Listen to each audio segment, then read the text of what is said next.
It's a common sense recap of the big stories. It's Katz and Cosby on 77 WABC. 3-star chief in charge of patrol, Chief Chell. And Chief Chell, there's a lot of stories going around of what's going on in Times Square. And, Chief, what's going on with the Venezuelan gangs especially? Hey, guys, how are you? Look, we've been talking about Tren del Agua for quite a few months now. You know, they range in ages, and they are committing crimes throughout our city. And I just don't want to get caught up that it's Times Square. No, they happen to reside in Times Square, some of them by virtue of the hotels that are housing the migrants. But this gang here is all over the city, and they are committing crimes ranging from extortion, robbery, retail theft, pickpockets. And a few months ago, they shot 2 of our cops. So, Times Square areas where they lay their heads, some of them, but quite frankly, they're throughout the city committing different types of crimes, and they are affecting our crime numbers. But again, whether it be Times Square or the Midtown South Precinct or New York City, crime is still down numerically. So we know who they are. Chief, I love you. You know that. I love you, but nobody believes those numbers.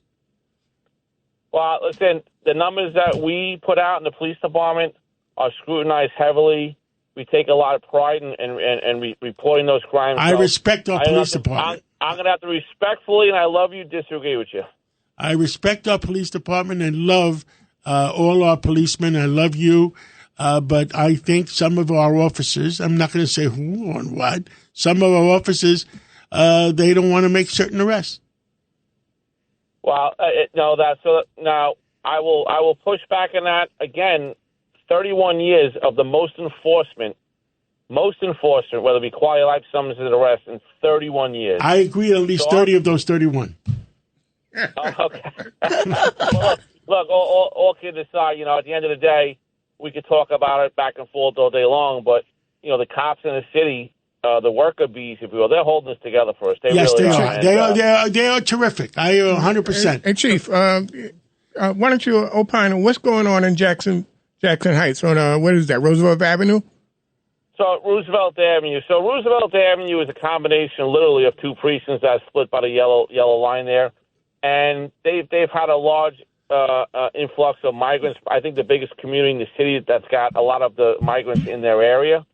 And when you couple that with illegal vending, brothels, mopeds, a heavy club scene, and a lot of other things, we're trying to get that quality of life back for those citizens in this community, but it's a multi-agency response. I can't handle building code violations at the building department, so we're trying to collectively get together as one and try to fix this once and for all. Chief Chell, how tough is this sort of revolving door? Like you talked about, how much we love our men and women in blue. And like I was reading this one case of this gang member. He's 15 years old. And it's like 10 different arrests within just a few months. I mean, this is it's like the same group. And somebody else with the NYPD, they were on Fox 5 earlier, and they were saying 20 Venezuelan gang members in New York City are behind 50 recent 42nd Street robberies. It's like this revolving door, which makes it so hard for our great men and women there in the police department. It really does, and we suffer from repeat offenders or recidivism, whether it be juveniles and or adults. Juveniles are a tougher situation. And, we all want to give juveniles second chances and rehabilitate themselves. But we have to come to a point where we have to understand that some of the juveniles we're talking about cannot be on our streets. And it's a tough reality, but it is what it is to your point. Yeah, they're ruthless. I mean, these gangs, especially the Tren de Aragua, they have shoot to kill cops, like you said. I mean, it's crazy. We had an 11-year-old doing robberies in Central Park. We had a 15-year-old shoot a tourist when stopped for a petty crime and then shoot at our cops.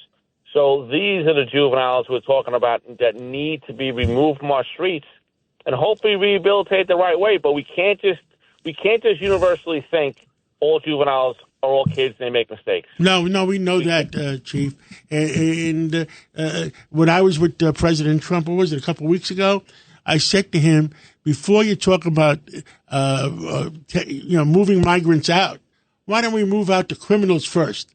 And he did agree 100%. Yeah, and the numbers are huge. John, let me tell you something. If we dealt with repeat offenders the way we should, and when I say the way we should, we know the laws have changed, ideologies changed, a lot of things have changed. Chief, we're going to change them back. Yeah, well, look, and that's a whole other discussion. But we take care of those low-level crimes, those car break people, the robbers, the repeat offenders, the people on probation parole. We deal with them accordingly. And, John, you won't invite me back in your show anymore because we won't talk about crime anymore. Listen, it would be great if it was good news like that. It would be great. Well, Chief Chell, thank you so much for everything you do. We love and appreciate you guys. You have such a tough job, but we're with you all the way. Thank you. I appreciate it. John, still waiting for my show, my song. I know you got some pull down there. We're going to come out with a song. Yeah, you know what? I was waiting for you. You're slowing down, Chief. You usually start with that. Wait. East side, west side, Chief Chell is all around town. What do you think of John singing? John, I want you to stick to your radio career and your business athlete. Chief Chell, thank you. We love and appreciate you. Mets. Let's go Yankees for the city. Let's go Yankees. Night, let's go Mets. Let's have a New York City needs a World Series in New York City.